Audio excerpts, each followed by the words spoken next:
Please don't let anyone out. Very important. My name is Gary Elliott. I'm Vice President of Global Marketing for HP. We are delighted to be underwriters at the Aspen Ideas Festival, and it's my pleasure to be here again for the second year. It's my pleasure to also introduce Game Changers, new ways to teach kids. And I think this is going to be an exciting discussion that we're going to have for you this morning. I will introduce Katie Salen. Katie will then be followed by John, and then Sal, and then Amanda. And Amanda's then going to lead a discussion at the very end of this. So I'll turn it over first to Katie Salen. Katie? Hey, John. Hey, good to see you. Good morning. Yeah, good. How is everybody? Yeah? Great. Well, it's a real pleasure for me to be here. My name is Katie Salen, and my background is in game design. And as a game designer, I traffic in the space of possibility. So what are the types of things game designers do? The first thing we do is we try to create spaces and experiences where players believe that anything is possible as long as they can find the right strategy for play. We create experiences that are very player-centric and are driven by choices that players are making around goals that they are interested in meeting. We create kinds of experiences that let players work really, really hard on problems that get increasingly complex and do that in fun and engaging ways. We also think a lot about how to allow players to leverage the digital ecology, digital networks, in ways that they can find information, create artifacts, and create communities. But the most important thing that we do is we create what we call a need to know in players to learn. And this is the intersection I want to talk about today, this intersection between games and learning. And I'm going to talk about it in the context of a school called Quest to Learn. Can we get the slides up? There we go. So Quest to Learn is a public school that opened in New York City in fall 2009. It'll eventually be a 6th grade through 12th grade public school. It right now has a 6th and 7th grade. And it's structured around the notions of kind of games and play and trying to connect to the digital ecology of kids today. It's a non-selective school. It's located in Chelsea. And any kid that lives in the area can choose to come to the school. So what's our learning model? We have 3 core ideas that drive the curriculum in the school. The first is that we talk about learning being game-like. What this means is that kids are dropped into complex problem spaces that they have no ability to solve on day one, but they're really interested in solving that. And that complex problem then gets broken down into smaller problems that we call quests that allow kids to build knowledge and skills to do work on that bigger problem. The second big idea is that the curriculum is a co-designed problem between teachers, content experts, and game designers. So we have 3 full-time game designers that are in residence in a school. We have a design studio there, and they work with teachers daily to think about the kinds of experiences that can be created for kids around the state standards. Right? And then the last piece is that the curriculum is structured in an interdisciplinary way. It's organized around the state standards, so we use a backwards design process based on what we know kids need to know. And it's intentionally relevant to the culture of youth. We care a lot about what kids are thinking about. The fourth big idea is that this school is deeply interested in supporting both traditional literacies, like reading, writing, numeracy, but also 21st century literacies, things that we know, based on people in the workforce, understand that people need to know how to do. Computational thinking, systems thinking, the ability to think as an innovator, design thinking, the ability to collaborate in cross-functional teams. So the model of this school has been designed to try to bridge the gap for kids between traditional things that we know that they need to learn to do and also some of the newer things that the 21st century has given rise to. This is a small video that shows a little bit the school in action. We like games that are challenging. As game designers, we have to really understand the player is the most important part of your game. The player is the one that tells you whether your game is good or not. Now, you're designing your games for a very critical audience, which is your peers. My name is Jaden. My name is Case. Nadine Nicholas Rodaliari, if you want my full name. And I go to Quest to Learn. Quest to Learn is a school for digital kids. Like a lot of people must say as a slogan, the school of the future. It's mainly what we do here. We learn, we read, but we also do a lot of digital things. We use a lot more technology at the school. We do a lot of hands-on projects. We don't sit in front of textbooks. We learn through gaming and playing games. The teacher also does talk, tell us things. It's like we just watch a computer all day like this.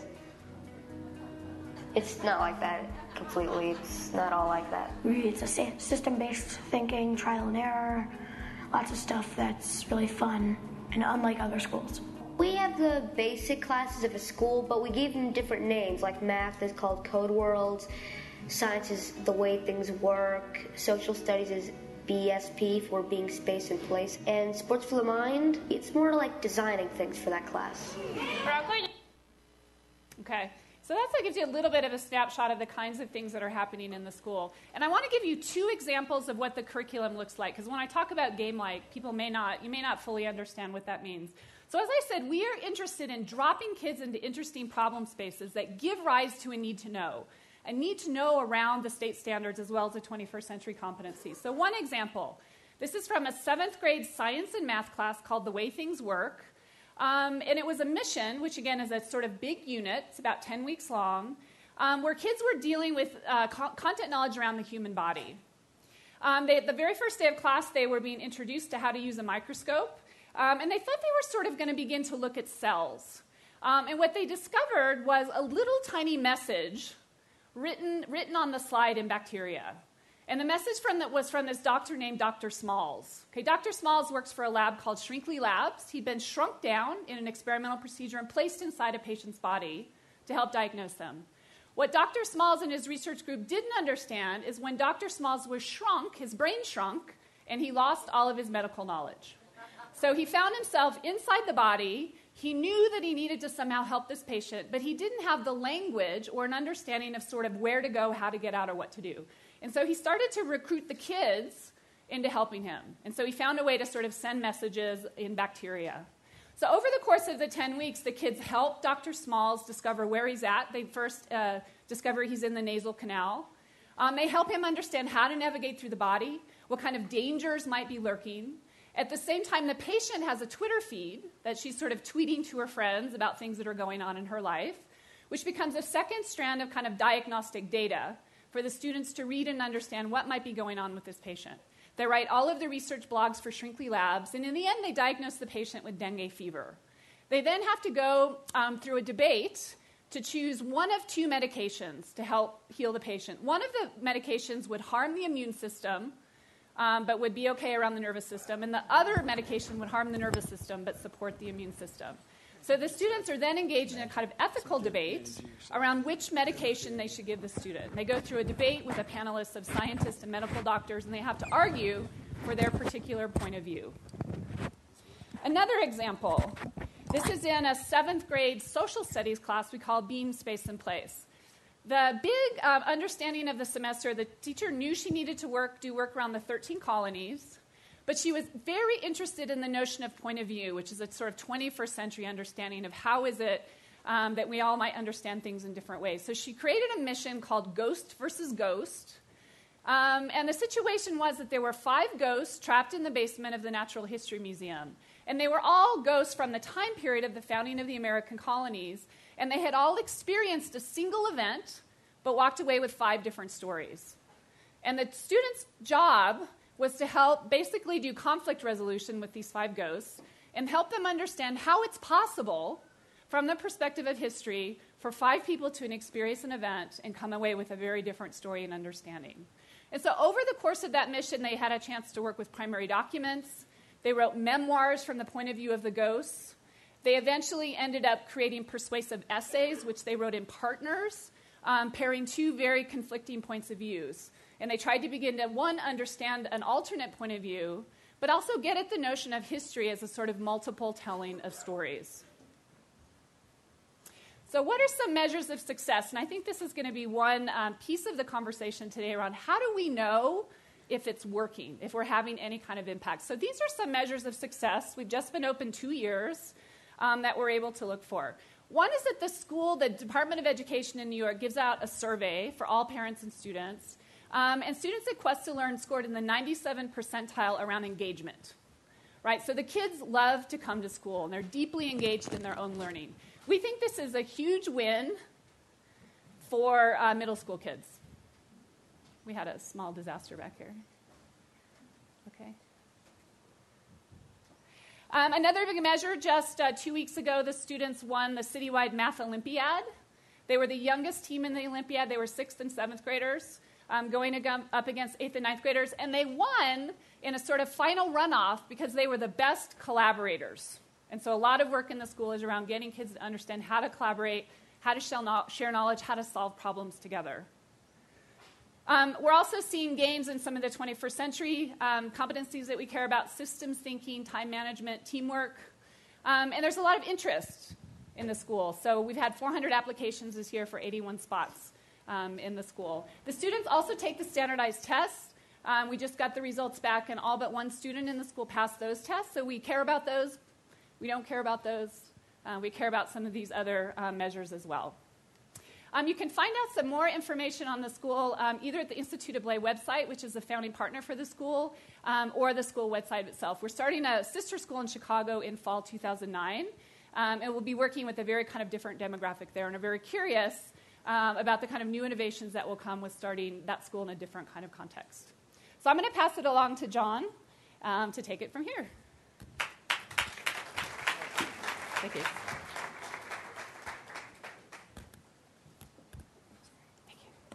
My name is John Hunter. I'm a 4th grade elementary school teacher from Charlottesville, Virginia. And you may wonder if it's a mistake in your program. We have an elementary school teacher in this gathering. But I have been teaching for 34 years. And when I first began, my original supervisor in gifted programs said to me, "What would you like to do?" When I asked her, "What should I do in this program?" There were no directives in gifted education at that time, no particular mandates. And that one question she asked me set the stage for everything I was to do from then on.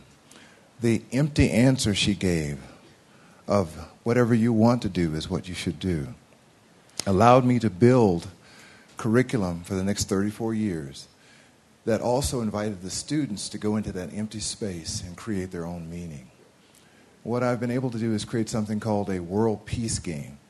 It's, if you'll bear with me for a minute, a gigantic, towering plexiglass structure, 4 feet by 4 feet by 4 feet. 4 foot by 4 foot panes of plexiglass that are stacked, arranged horizontally above each other in a tower that is well over the height of some of my students. 30 students come in and we play this game for about 8 weeks. The game basically has 4 levels. The top level is an outer space level with asteroid mining and little spaceships and stars and satellites, research and killer satellites and so forth. The second level is aircraft. We have our territorial airspaces, our little model airplanes, and giant puffs of cotton that we push around for clouds. And then the level below that is the ground and sea level, our major theater of operation. And it's about at knee level, so the kids are sitting down, they can just look across the board and see pretty much everything. And there's an undersea level with undersea mining and submarines. And the idea is I have 4 teams, 4 country teams arranged around the board. There's a Prime Minister, Secretary of State, Minister of Defense, and a CFO who keeps track of the budget. And they're into the billions and trillions, by the way, by the end of the game. And we also have a United Nations body, arms dealers, we have a World Bank body, and strangely enough, I have a saboteur. A child whose job it is to play it straight, try to save the world, but also secretly through ambiguities and irrelevancies, try to undermine everything, destroy everything. This is my troublemaker. You know, the kid was always in the office. We gave him a job. Or gave her a job. Sometimes it's a girl. And the object of this game is to simply solve 50 interlocking problems, global problems, taken from the news, the real world headlines. And they even have global warming that they tackle. They usually take about 8 to 10 weeks, and they solve these problems. They do it in creative, innovative ways that I cannot even begin to imagine. The game is designed so I have no influence, no input once it begins. The students run it, and I don't know what they're going to do. I live in the unknown. I have ceded control of my classroom to the students. Their collective wisdom is much greater than mine, and they therefore can achieve much more than I can singly. So this game has been going on for 34 years, and it's a beautiful thing, but, I don't want you to get the mistake that I think it's the next big thing. If you've been in education, a lot of other fields, you think every 5 or 7 years you see the next big thing come along. Here comes the next big policy. Here comes the next big program. It's going to save us all. It's going to close the achievement gap. It's going to make all our children smarter. It's going to make our teeth brighter. It's going to be a wonderful thing. And, I'm afraid I've been disappointed because sometimes they work, sometimes they don't, but we still have the problems. So there hasn't been a fix, a big fix. So what I might come to think is that the next big thing is really a small thing, if there is a next big thing at all. It's simply just a one-to-one relationship between a teacher and a student. No matter what the policy is overhead, it changes from year to year, from decade to decade. You still have that on-the-ground connection. And I believe that a relationship between the teacher and the student is the basis for all success in a classroom. And that's my next big thing, in a way. We play this game. There are 2 goals. Solve all the world's 50 interlocking problems. They're designed so that if you change one thing, everything else changes. So they're continually in a complex mix of ever-changing chaos, essentially. And they've got to figure their way out of these problems without combat if possible. I read Sun Tzu's The Art of War with them, 4th graders. They get it, and they use it. They all go out and buy their own little copies and take them home and read. Parents are saying, what is this book in my house? You've got them reading. But actually, I explained to them it's a book about how to avoid conflict or how to get out of it quickly if you can to avoid suffering as much as possible. And they take it in that vein. So we have that particular aspect going on. And because the 5 microphones they put on me at the beginning changed everything, I had to write down things a little bit differently than I was going to. But I would say that our assessment piece is you solve all 50 problems, and you also raise the asset value of every country involved in the game. It's not something you can expect that will happen normally, but in other words, everyone has to win. Somehow in all this crisis where you're pitted against each other at the beginning of the game in every way possible, politically, socially, militarily, economically, you're pitted against all other countries, and you have to somehow right the situation so that everyone succeeds. I don't know if there are many games where every player has to win in order for you to win, but that's the way we thought it should be. That's the best way. And so I'll just share with you a little bit of the story, some of the things that happen in the game. It's a beautiful thing because the countries have different asset value, different amounts of goods and supplies. One country, the poorest country in the game, there was a minister of defense, a little girl, and she was in charge of her little tank corps and her aircraft and so forth. And all of a sudden, without provocation, without any kind of warning, against the direct, explicit orders of her prime minister, took her tank corps and marched into the neighboring oil fields of her next-door neighbor, a much larger oil-rich country, surrounded the oil field with her tanks without firing a shot, and took it over and held it. And we were so upset.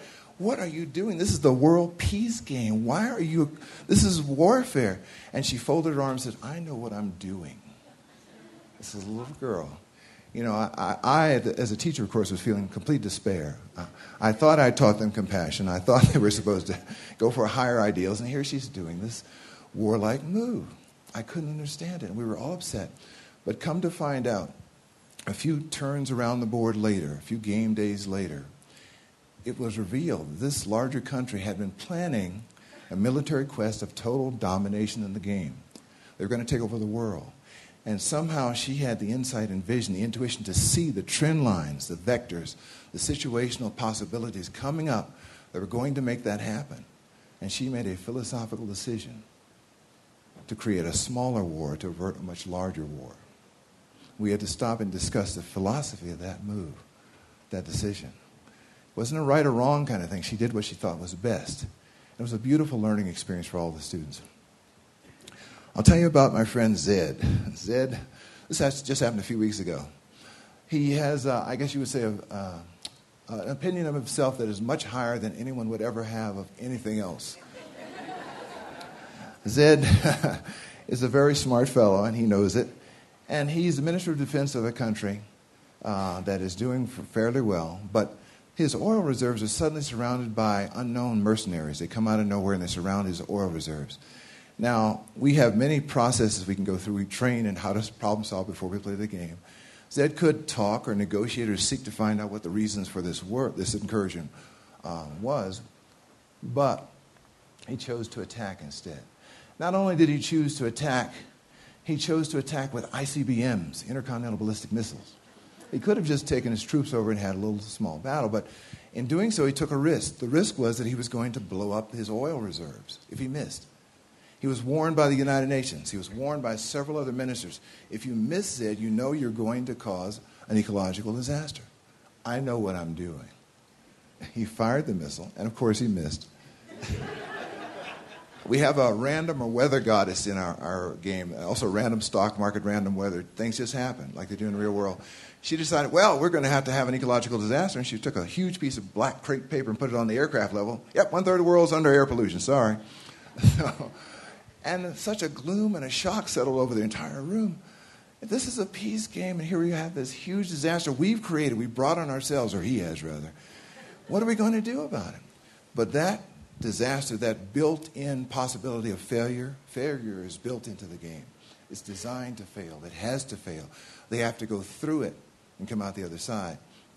That failure caused them to go to the deepest level of collaboration. I call it hyper-collaboration. They sprung into action and came up with amazing creative solutions and plans, and they solved the problem. They took care of it. I don't know where the solution came from. It wasn't foreseen, but they were able to do it. A beautiful thing. And finally, I'll share with you this last story. It's about Pablo. Pablo, I chose as a prime minister. I choose the prime ministers, and they choose their own cabinets, and the World Bank president and so forth. But Pablo, he was rather a large kid. He was about 10, a very large kid. And he was very slow, and he talked very slowly. And everybody had learned to wait for Pablo to finish his sentence. You see people in class just sort of counting the minutes when Pablo was speaking. Okay. And Pablo's hair stuck up, and he had very thick glasses. You know, he's your typical nerdy kid. He's in our gifted class. I think, Pablo needs to be a prime minister. What made me think that, I don't know exactly, but it was an intuition that Pablo needed that experience. So I asked him, and he said he would do it. So Pablo became our prime minister. And the first move he made in the game, well, I think I'm going to make a move here. He made one move. I mean, when you make your moves, you take your turn as a country, you can make as many moves as you want on all levels. You can do 20, 30, 50 moves. He made one move. So at the end of 6 weeks, Pablo got up, and I saw it coming. He was shaking. His eyes were wide. I knew what was coming because I'd seen it happen before. He walks up and says, I'm Pablo, and these are my declarations. He makes 22 moves in 3 minutes on all levels. I said, Pablo, you understand? He says, I understand everything, Mr. Hunter. Pablo, you see, I see everything. And there's a kind of meta-understanding by putting children in complex situations where they have a trust in you, and you give them situations that are impossible to solve and say they can, and they do. And I saw Pablo at the bus stop that day when he left school. We had won the game. I said, Pablo, you know you're a leader. And in a sheepish way, and this is the beautiful moment for me, he looked down and he says, I know. I know. And that's the World Peace Game, and thank you. And I'd like to turn it over to my good friend, Salman.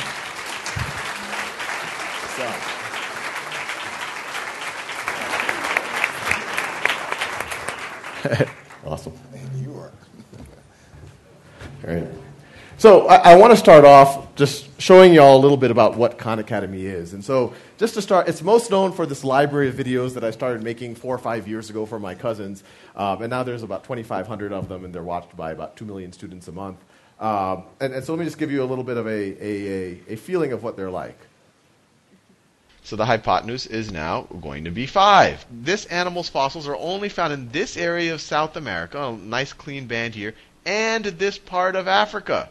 We could integrate over the surface, and the notation usually is a capital sigma. National Assembly, they create the Committee of Public... Let me try one more time. So the hypotenuse is now going to be 5. This animal's fossils are only found in this area of South America, a nice clean band here, and this part of Africa. We could integrate over the surface, and the notation usually is a capital sigma. National Assembly, they create the Committee of Public Safety, which sounds like a very nice committee. Notice, this is an aldehyde, and it's an alcohol. Start differentiating into effector and memory cells. A galaxy. Hey, there's another galaxy. Oh, look, there's another galaxy. And for dollars is their $30 million plus the $20 million from the American manufacturer. If this does not blow your mind, then you have no emotion. So I'll apologize. Something happened with the video stream a little bit, but you can go home and watch the videos, and hopefully it'll work out. They're not this confusing to look at. But if you go to our site, you'll see a big directory of videos. It's literally, I make a lot of web designers cringe by putting literally 2,500 links on one page. And it's there's videos, everything from basic arithmetic all the way, as you saw, vector calculus and a little bit of French Revolution, and there's some biology and chemistry and all the rest. And the idea, it started off, the videos are what really got the traction initially. But the idea, when we set it up as a not-for-profit, it was just me kind of in a closet at the time, was a kind of bold mission: a free education for any, world-class education for anyone in the world for free. And the first wave was really these videos, but once we got funding, literally about a year ago, even less than a year ago, we started working on our exercise platform. And the exercise platform, and this is a lot of people don't realize this about the history of the Khan Academy, is that this actually started before the first video. I was tutoring some cousins remotely, and sometimes when I would ask them a question, I would say, x plus 3 is equal to 7, what's x? Or what should you do next? And one cousin in particular, Nadia, who I started tutoring first, she would always answer this very hesitant kind of a question: do I subtract 3 from both sides? And I'd be like, are you sure? And so it was this constant hesitancy, and I had this gut feeling that even though she was entering 7th grade, that she was missing, that she knew everything up until that point like 90% well. And so I said, well, let me just write some. I was working as an analyst at an investment firm at the time, but I had a computer science background, so I started writing these little JavaScript problem generators for her initially, and then her brothers and a couple of other family members. And the idea was, start at basic mathematics and keep giving problems, generate an infinite number of problems until a student gets 10 in a row, until they prove mastery, and then, only then, move on to the next concept. And then I put a little database behind it so I can keep track if they were really doing the problems and all that type of thing, and how long did it take them to do it, or what problems they were having trouble with. And so that eventually evolved into this knowledge map that you see here. And all of this, you can go to our site, khanacademy.org. It's all free. We're not for profit. You can log in right now with a Google or Facebook ID. And what this knowledge map is it's literally it's our curriculum to some degree. And that top node there, that edition 1, that literally is basic edition. I'll show you what those look like in a second. But what happens is once it'll give you as many problems as you need. And once you get 10 in a row, it'll keep bringing you down this map. And right now our map goes into about pre-calculus. And what we're doing, most of the resources of our organization right now, we're a bunch of engineers, is to have this knowledge map go K through calculus, and then eventually physics, chemistry, statistics, all the rest. And what you see on the right is kind of the big knowledge map, although it's gotten a lot bigger than that now. This is what one of those modules looks like. It's a little clipped off to the left. But the general idea is a student gets as many problems as they need. They can type in the answer. It builds their streak. They move to the next concept once their streak is at 10 in a row. If they don't know how to do a problem, they can click Watch Video. And then the Khan Academy video comes up. And actually, and most people don't realize this about the Khan Academy, the first videos were really a supplement to this. I was kind of venting with a buddy, and I was telling him, hey, I wrote the software platform and all the rest, but I still have to, sometimes when I give a lecture or a lesson to my cousins, I sometimes feel that they maybe weren't paying attention, or maybe they'd rather watch something from a week ago, and they feel embarrassed to ask me. They feel like they're wasting my time. And so my buddy said, well, why don't you put your lectures on YouTube? And I said, no, YouTube's for dogs on skateboards. It's not for serious mathematics. But once I got over the idea that it wasn't my idea, I actually gave it a shot. And I guess the rest is history. But as you can see, there's a bunch of game mechanics here. And this is a more basic module. But then you can... this is what a more advanced module will look like. This was kind of an Algebra 2 pre-calculus module. We're constantly adding more. We're constantly trying to make them broader and richer and deeper. Some of them are free answers. Some of them are multiple choice. Some of them are more simulation-based. But with the general idea, and this is, I think, what we really want to emphasize, with the general idea that the students actually master the concept. Right now, if we're all in a pre-algebra class together and we have an exam, maybe I get 80% right, you get 95% right, you feel pretty good about yourself, you get an A on your transcript and all the rest. But the reality is you didn't know 5% of the material. I didn't know 20% of the material. And even though that assessment has recognized that you don't know 5% and that I don't know 20% of the material, it assumes we did, and it moves on to the next concept. And in mathematics, the next concept assumes 100% mastery of the one before it. And what you see, and we see this, I've seen it in my own life, I've seen it in family members' life, I've seen it pretty much in everyone's life, is that everyone gets to some math class that they say, this is too hard. They get to calculus and they're like, I can't do calculus. And the reality is, and it's kind of like the dirty secret, it's not because calculus is hard. The reason why they're having trouble with calculus is because they had a 10% gap in pre-calculus, a 15% gap in algebra, a 10% gap in pre-algebra, a 5% gap in arithmetic, and that's why they have the best calculus teacher on the planet. They're innately smart kids, and they're talking past each other. The teacher keeps re-explaining the integral, but the student has a question about raising something to the 0th power. And they don't even know they have that question, or they're embarrassed to ask it. And so our whole paradigm here is don't progress until you master something, and you also always have the resources you need to go back and remediate without feeling embarrassed, and you can pause and repeat. This right here, we've started some pilots in schools, kind of an unexpected thing. It started with me doing videos. We got the software launched, and then we started this pilot in the Los Altos School District, where we have 2 5th grade classes and 2 7th grade classes using Khan Academy essentially as most of their math curriculum. And what they're using it is every student in these 5th grade classes are now working at their own pace. And this dashboard is one of the dashboards that a teacher sees. They walk in the room, and each of those rows, I blanked it out on the left, is a student. It's kind of like a spreadsheet, but a kind of a dynamic spreadsheet. And each of those columns are one of those nodes that you saw in that original knowledge map. And the model of the teacher no longer has to give a lecture. The teacher no longer has to, especially kind of a one-pace-fits-all lecture. The teacher no longer has to grade papers and grade homework. What they do is, their first line is they look at this dashboard. It's real time. It's actually pretty cool if you walk in the classroom. She's walking around with an iPad. She has this in real time. And what it does is it shows where every student is. Blue means they're working on it. Green means that they're already proficient. And red means that the student is stuck. And so the paradigm is, instead of 90% of a teacher's time spent doing all the other stuff, now 100% of their time is doing direct one-on-one or one-on-two interventions with students. So you've kind of gone from maybe 10% of a student's time for direct interaction to 100%. So we think it's actually increasing the level of teacher interaction with students, that one-on-one interaction that John was talking about. It's increasing that 5-10-fold, and we're seeing that in the classes. And we don't want to just, and the other thing is it's not just the teacher intervening. Because every student's in a different place in the classroom, and that's cool, we're actually starting to see the students starting to teach each other. And one teacher in particular, Richard, he started to become a mentor to the 5 students who've just organically become the good teachers in the class.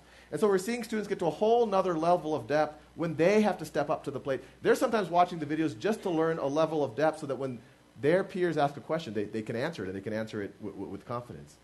And we don't want the teacher to kind of show up there and say, oh, what's your problem, and ask all of these awkward questions that sometimes people don't even know what their problem is. So we're trying to arm the teacher with the type of data you would expect almost in any other industry. And so this would tell the teacher what the student's been up to over some period of time, the videos, the exercises, when they watched videos, what badges did they achieve. There's all these game mechanics in there. This tells the teacher what has the student been focused on. Have they been jumping around on a bunch of things, or are they focused on a few? The inner circle is videos. The outer circle is exercises. The teacher can click in and get much more granular data on exactly which problems they got right or wrong. The leftmost problem here is the earliest problem the student did. The rightmost is the most recent. The height is how long it took them to do the problem. Red is wrong. Blue is right. They have little icons that tell you when a student watched a video or used a hint. So a teacher can literally see, I mean, it's fun. In this particular example, you can almost see the student learning because they got a bunch wrong, they watched the video, and then right at the end, you can see they got 10 in a row. They took a lot of time on one problem, and then they figured it out, and they got 10 in a row. It got clipped off a little bit at the end. Now, this slide to me is the most exciting thing of everything we've been doing. Because every classroom that we've been working with, we're seeing this dynamic. And you see it in a traditional classroom. Some kids are racing ahead. Those are the gifted students. Some kids not racing ahead. These are the non-gifted students. But what we're seeing with this, this mastery-based kind of, self-paced learning here is that happens. Within the first 2 days, there's some kids that have raced ahead, some kids who are taking a little bit more time, trying to bone up on some concept, sometimes below grade level, and they should be because they can actually get that 100% proficiency then. But what we're seeing almost every week in these pilots is that some student who we couldn't expect, once they are able to master some basic concept, they just race ahead. And so what we're seeing over and over and over again is that the same student that you thought was below average a week ago is now you would think is gifted. And it keeps switching throughout the year. We actually don't even know how you can label students given what we've been seeing in some of this data. And so the one thing, I want to address one misconception that some people have. I'm showing all this data, kids doing things on exercises. There's sometimes a feeling or misconception that, this is going to be some type of Borg reality where From kids are mountain. sorry. Where I must have pressed this by accident. But where kids are plugged into computers and all the rest. But what we've been seeing classroom over classroom is because every kid's working at their own pace, because they're interacting with each other and teaching each other, because the teacher now has all of this time to do one-on-one. One of our teachers spends 15 minutes with every one of the 30 kids in their class every week. I used to sit in classes for like a semester and not get 15 minutes with the student. That's happening every week. And so I want to show you a little video to show you that these classrooms are anything but a cold and callous place. They're probably the most interactive and human classes I've ever seen. So let me show you this video. This is a little bit of a clip from a recent From NBC Mountain story. View, California, NBC's Kristen Welker has our story tonight. What makes fifth graders cheer?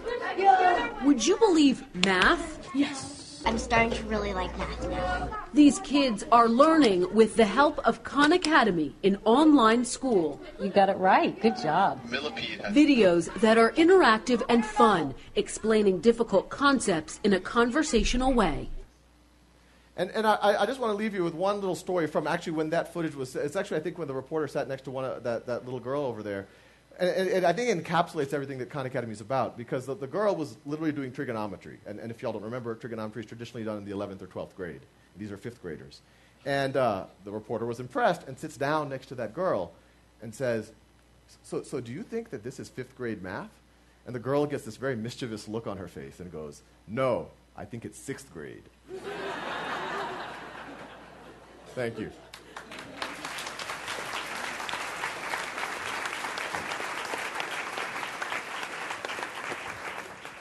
And now I think we do the... Okay. Excuse me, we're going back.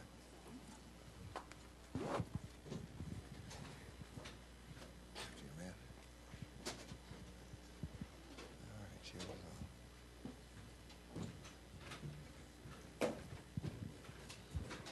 Hold on, sir.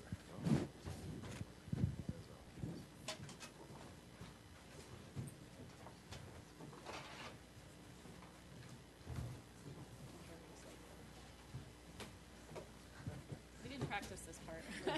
Change it. Everyone hear me? No. How about now? There we go. Well, thank you so much to everyone for being here. This is great. I have to say, my name's Amanda Ripley, and in my work as a journalist, I've been traveling around the country and around the world visiting classrooms. And one constant that I see in the best classrooms in the world, no matter how you measure it, they're classrooms where games are embedded in the room. They don't always call them games, but they're like part of the culture of the room. And you're in one of these classrooms when you literally have to stop yourself from participating. Like literally you have to put your hand down and not, and you want to join in. And I've had this problem before, and that's a good sign. And so what I want to talk today about is how to make that work and how you all have learned to overcome some of the hurdles, the bureaucratic, the fiscal, the cultural hurdles to making this something that we do as a matter of course. Because you know what? As you saw in that last video that Sal showed, kids love it. It is not actually at that high of a bar.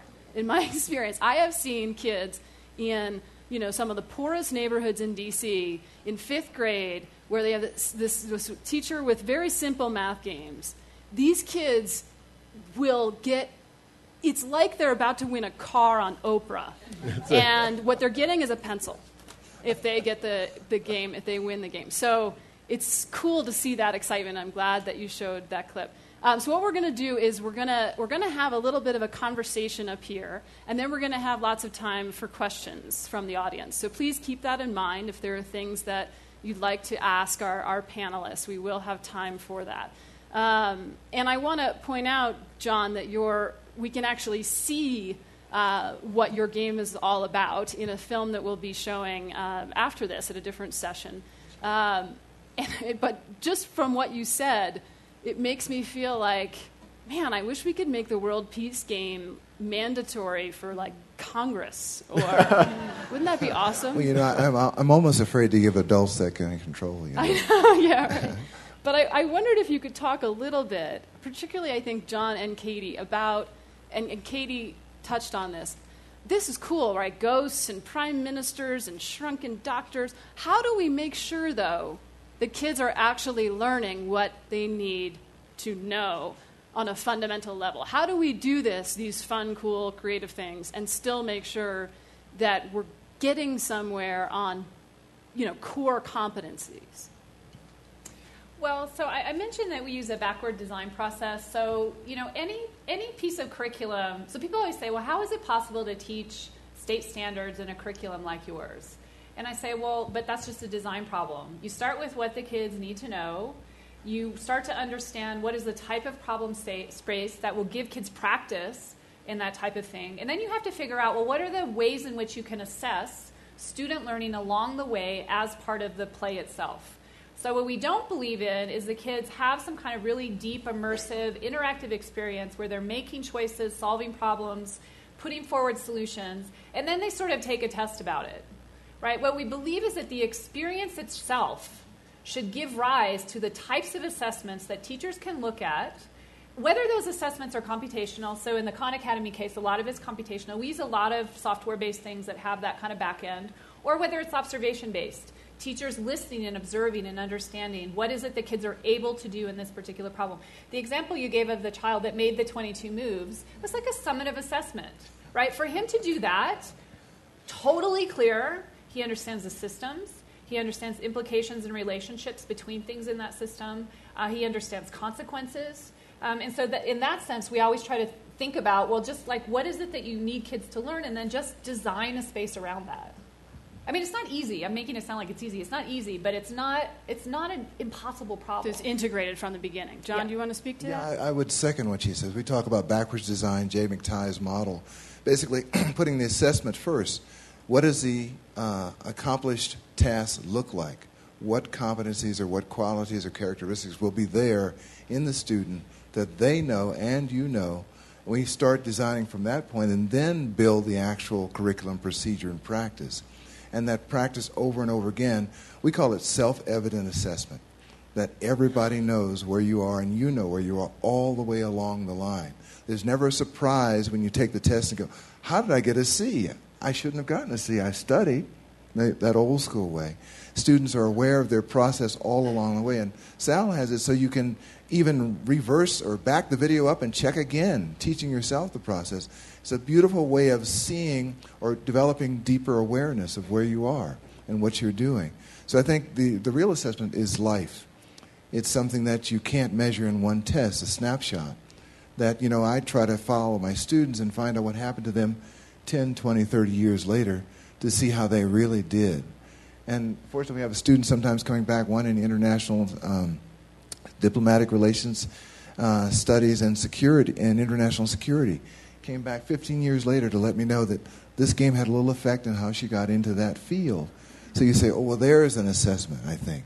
It's gone into actual practical application. Okay.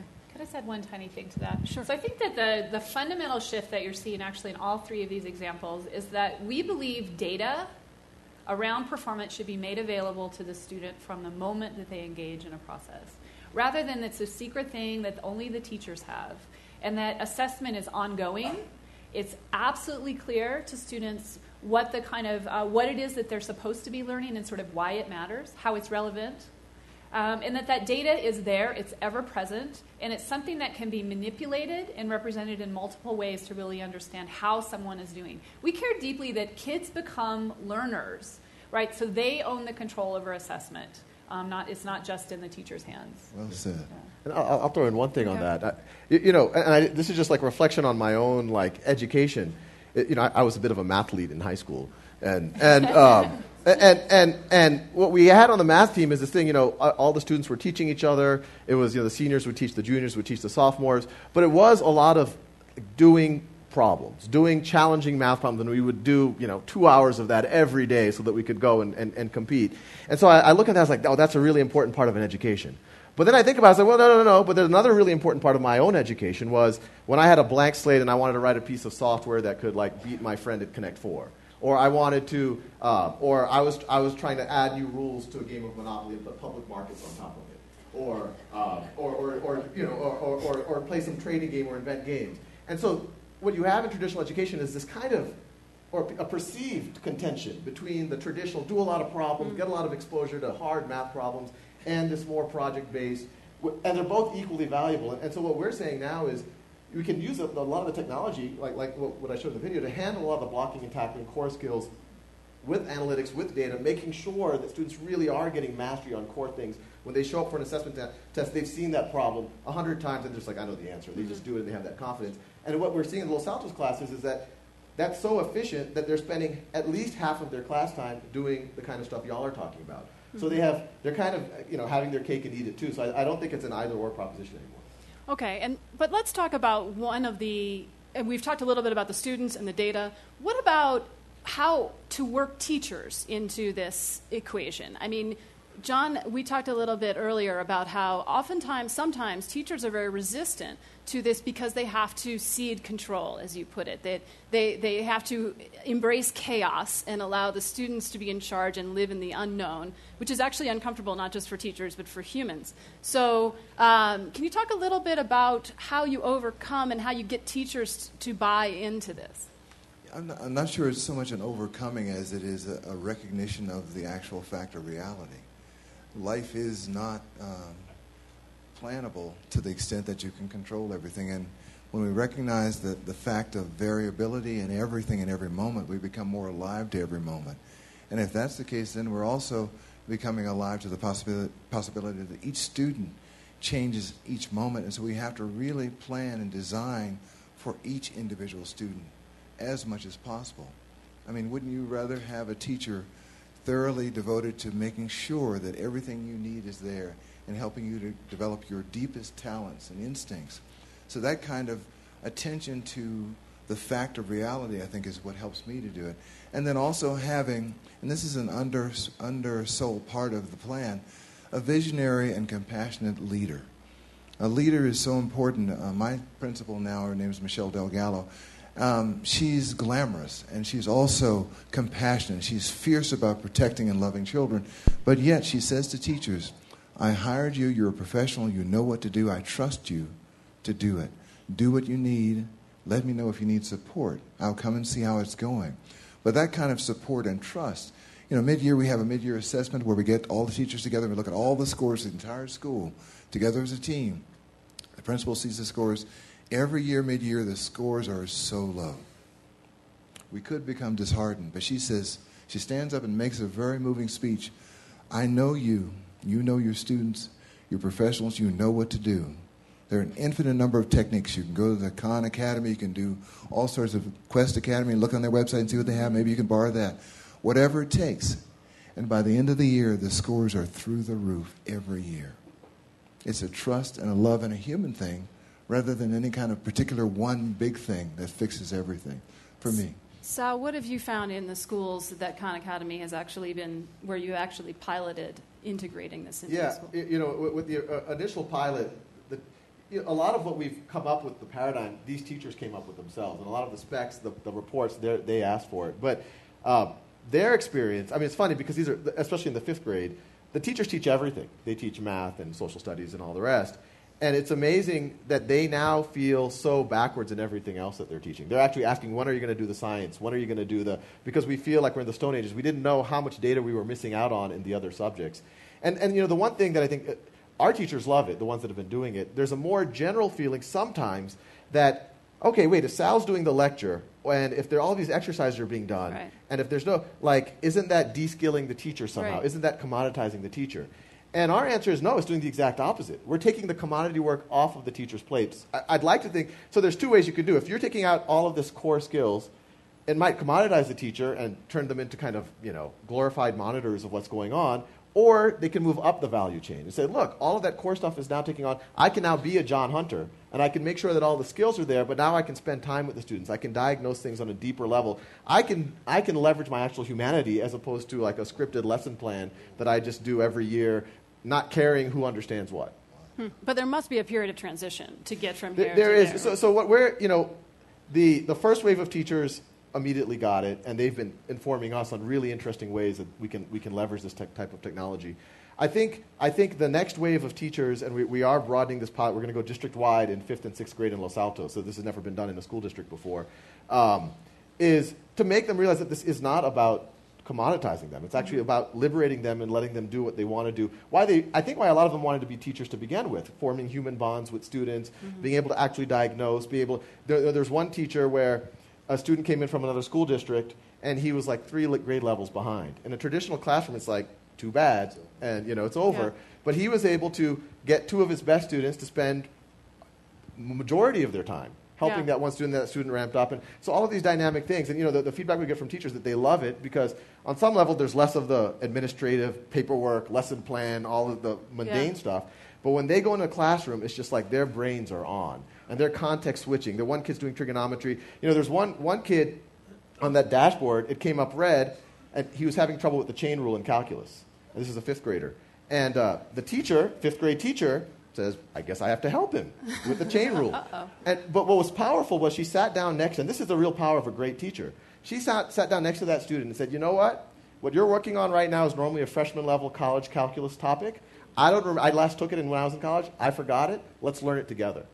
And we were there, and the student kind of just like looked at her like this awe and respect that I've never seen any student ever have for her. And I think those type of interactions are what teaching's all about. There is something electric about all of this, and I think it was here, right, 2 years ago when a man named Bill Gates said, "Wow, there's this really cool." Was it last year? Yeah. There's this really cool thing called the Khan Academy that my son and I are doing, and we're really into it. And you can see the appeal of all this. I think I was reading how you said that sometimes people mistakenly assume that you've kept this as a nonprofit because you're not interested in money. And I think you could tell from when you talked about putting private markets on top of monopoly that actually he is interested in money. It's not like he's opposed to money. Intellectually interested in money. Yeah, right, okay. And but you've resisted again and again attempts to raise venture capital and make this a for-profit endeavor. And what I thought was so interesting is that you said, if I have this right, that you've resisted it because you found that once you leave the nonprofit world in education, the product deteriorates. Yes. So you end up with a worse product, which is kind of counter to how we think of the product in the rest of the world. Can you talk a little bit, because I think it gets at the challenges of dealing with the educational establishment and with bureaucracy and all the political forces, and then we've got to go to Q&A. So if you could make that quick. So every for-profit entity, education entity, publishing entity, if you need to make revenue, you need to say who's got the dollars. Okay, the dollars are in the hands of the government, the state budget, the districts, and I have to. So the way that they design all of their materials is they say, okay, let's look at the standards. All right, we did teach exponents. Okay, check. Okay, let's hire some producers, make a video like that, and let's get some good salespeople to go to the district and sell it and show that we have all the standards. And the superintendent might flip through it. Oh, that looks like a good textbook. Okay, yeah, we'll use it. And nowhere in that equation was the student. Nowhere did they ever sit down and say, is this compelling for students? It blows my mind. New textbooks come out every 5 years, even though calculus hasn't really changed that much. And there's no data that it's better than the previous version. They didn't put it in front of students. They don't even know what students are reading in the textbook or what they're not. But a new version comes out because they want to make revenue on it. And so being a not-for-profit for us allows us to be purely focused on the student. A few times early on when we weren't anything, and we had some conversations about doing it as a for-profit. The second conversation was immediately like, wow, we could do some free premium SAT prep. We could focus on this. If we want to sell on districts, you have to make sure you get these checkboxes. And I was like, no, that's not fun. I just want to make sure students are learning math. And everything else is just a byproduct. So it's basically you've gotten at the dirty little secret of the American education establishment, which is that the student is not the customer, actually. Exactly. I want to leave it open to Q&A here. So we've got a couple of roving mics, so just raise your hand. Looks like we've got a gentleman up front here. And I encourage you to ask a question, and we've got at least, I think, 10 minutes here. So I have two. I'm going to be greedy. The first is about scalability. Obviously, sales model scales quite easily. The other two, I'm having issues seeing how those scale.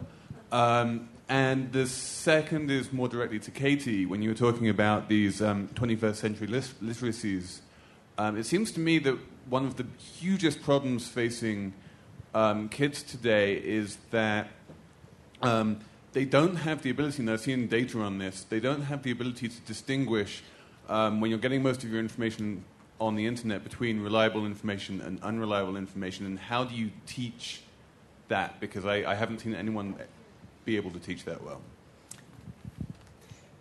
Katie, you want to take the scalability first? Right, so the scale question is interesting, and you have to ask, what is it that you're scaling? So when we designed Quest to Learn, it was never around the model that there would be 1,000 of these schools around the country. We're not talking about scale at the level of the school. You cannot invent brand new schools sort of every day. We have a whole host of amazing existing schools that we want to think about how you might be able to transform. So when we designed the school, we designed it in a very modular way. We have a professional development program. We have a whole curriculum, technology platforms we've designed for it, resources. All of those things are actually quite scalable. And our big challenge right now is figuring out in what combination those modules make sense for which contexts. So the question around local adaptation, so what are the needs of any particular school? What might be the pieces that they take that will make sense for them? So we actually did think about scale, but not in the sense of like, here's a package, and that package like gets reproduced and replicated in multiple ways. The school we're opening in Chicago, we're calling a remix, not a replication, because we believe very much that the needs of any particular area, teachers, leadership, will have their own take on how to take the model and make it make sense for them. And here we go. I'll talk about that critical thinking piece. I said to my students one day, you know, there are octopi that live in trees. And I said, Mr. Hunter, you've lost it. And I said, let's go to the internet and see. The internet's where you can find a lot. It's a Pandora's box, but there's a lot there. Sure enough, there's a website talking about the Northwest Pacific Coast tree octopus. It's there, it's beautiful, it's well documented. There are comments from viewers who look in on it and so forth. Completely doesn't exist. They don't know that. But then I point that out and they go, well, you mean you can't believe everything on the internet? I guess not. So the nice thing is, I think the root of this is students are allowed to be masters of their own discovery and their own vetting and their own verification. Through the process, I mean, you can see it very clearly. They can test every step of the way. We have a tech cadre in our school. The second graders, third graders, fourth grade, fifth grade, and all the students who are interested in learning technology will come and spend an hour or so a week with me. They can research any piece of software that our school buys and uses. The teachers in the school don't all know how to use the software. They don't have time to learn how to use it and become masters at it. The kids do. They live in this world, digital natives.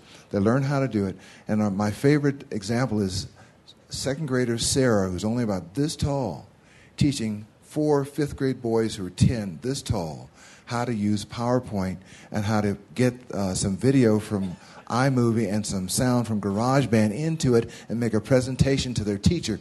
And then they're charged with then going and sharing all that information that they learn, techniques and shortcuts, with everyone in the building, every other student and every other teacher. We become a collaborative teaching team, and children become a major resource of information management, and also learning in the school. They're partners in teaching as well as recipients of learning as in the old school way.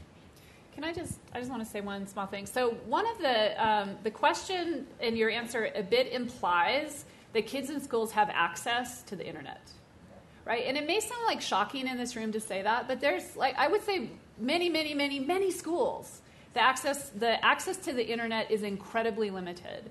So the question that you ask is, how are we ever going to support kids in learning a literacy around judgment and credibility of information if the only sources they have available are World Book Encyclopedia, textbooks, those types of things? We actually don't live in that kind of world anymore. So I think part of the argument is around open access to the web in schools for kids with support around that. This notion that schools have these firewalls up, we run into it every day. The word game is blocked.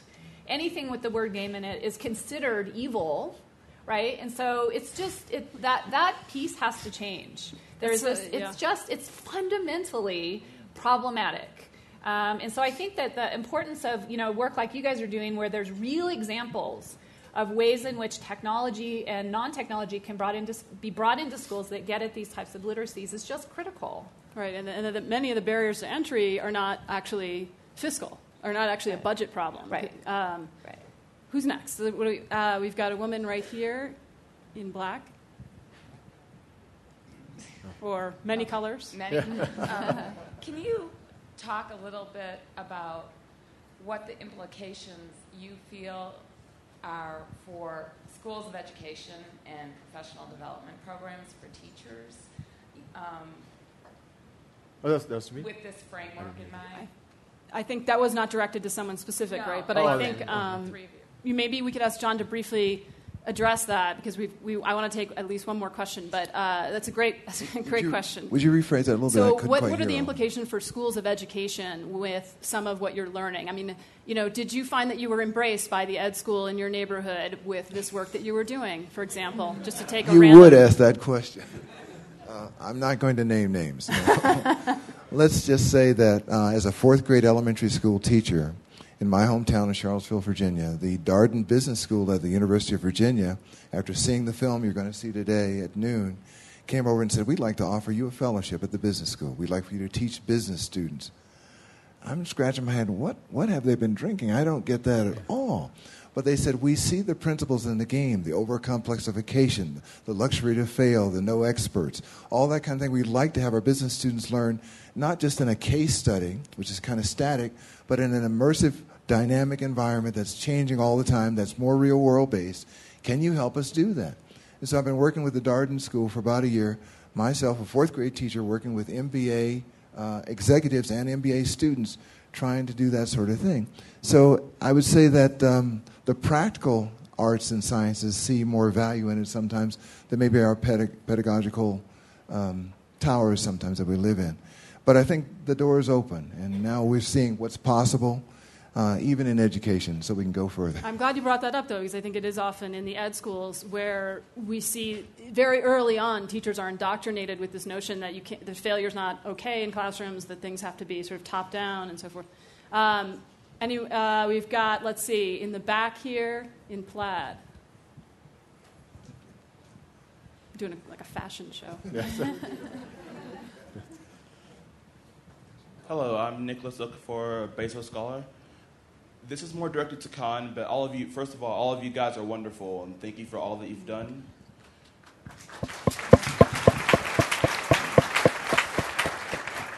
One thing that you mentioned is that interaction is very important for education, whether it's teacher to student or student to student. And then I was wondering, how would you implement the interaction at a high school level? Because I've noticed that at my school, like you can poll the public in the school. Of course we want more peer-to-peer tutoring because I'm not learning from my teacher or they're moving too fast.